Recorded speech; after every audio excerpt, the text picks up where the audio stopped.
What do No I'm Not a Human, Stardew Valley, Mouthwashing, and a bunch of other wildly strange yet incredibly interesting projects have in common? That's right, they were created by small indie studios or even a single person and have captured the hearts of hundreds of thousands of players.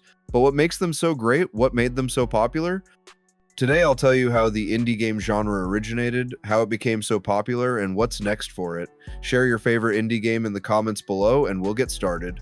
If you dig deeper into history, you'll find that indie games weren't invented in the 2000s, as it sometimes seems. Their roots go back to the 1980 and 1990, when enthusiasts, armed with primitive computers and pure enthusiasm, created their projects on Amiga, ZX Spectrum, and even DOS.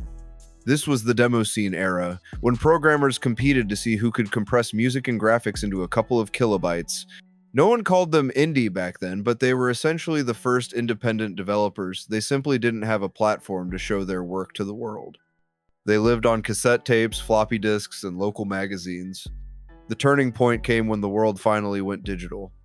The internet made it possible to distribute games instantly, and the advent of platforms like Steam, itch.io, and, a little later, digital stores on consoles changed the game.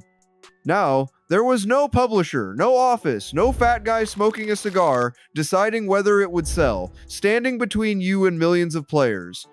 Anyone with an idea, a couple of months of free time, and at least a basic understanding of an engine could release a game and see it downloaded worldwide. Available tools played a key role. Game Maker, Unity, Unreal Engine, RPG Maker, these words became almost sacred. They opened the doors to those who had never even dreamed of development before. And when communities and YouTube guides emerged, the barrier to entry became almost zero. Want to make a game about a talking light bulb suffering from an existential crisis? Go for it. No one will call it nonsense, and that's why indie games have always felt free, honest, and creatively expressive. 2008 was the year the world realized indie wasn't just a hobby. Jonathan Blow released Braid, a platformer where you could manipulate time. The game looked modest, but behind it lay a philosophical idea about regret and correcting mistakes. It was the moment when players first said, "Wait, indie is art." Almost immediately after, World of Goo came out, a story about goo balls and an environmental metaphor. A couple years later, Super Meat Boy, where two developers create a hardcore masterpiece without a single office meeting, and then Minecraft. One man, Marcus Persson, created a sandbox that became a cultural phenomenon and the most profitable game of the decade, a game known to the entire world. At that moment, indies ceased to be the basement of enthusiasts. It became a revolution.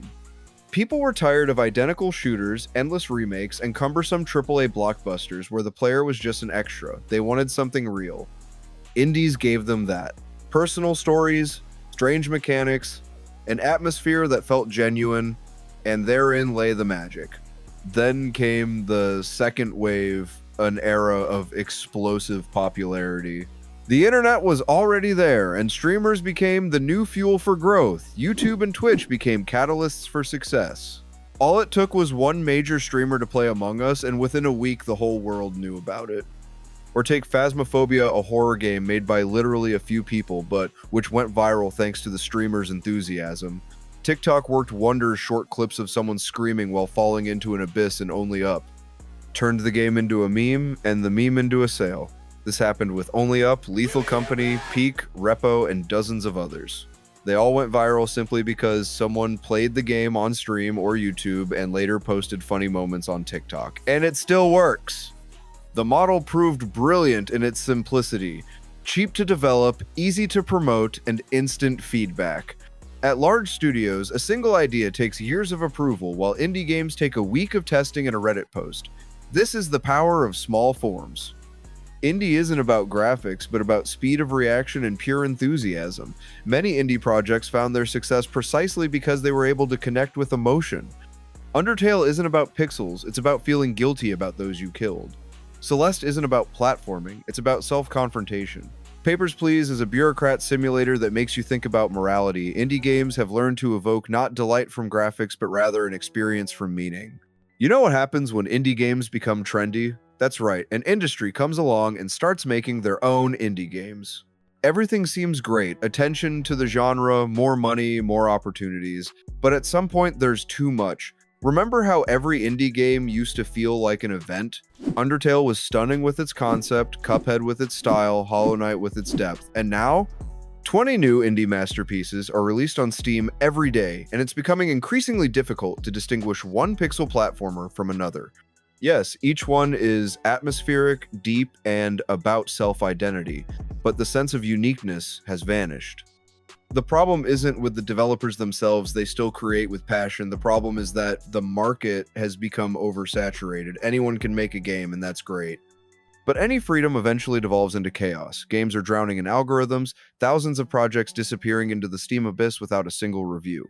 Now let's add another layer: the players. We've essentially created this pressure ourselves. When every new project is expected to be the next Undertale or the next Hollow Knight, developers are forced to overreach.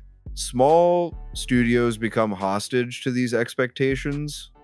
If a game doesn't provoke catharsis, doesn't touch the soul, and doesn't revolutionize the genre, it's immediately dismissed as passable. Despite this, the market continued to grow. Publishers specializing in indie support emerged: Devolver Digital, Annapurna Interactive, Raw Fury. They focused on creators and unique ideas, turning small games into an entire art form. Indie games are no longer just alternative, they've become mainstream. Xbox, Nintendo, and even PlayStation now dedicate separate sections to indie games at their presentations, because it's no longer just a niche, it's a trusted brand. Nowadays, indie isn't just a genre, it's an ecosystem. But therein lies a new threat. The industry is becoming saturated. Competition is growing, and player attention is becoming the most important resource.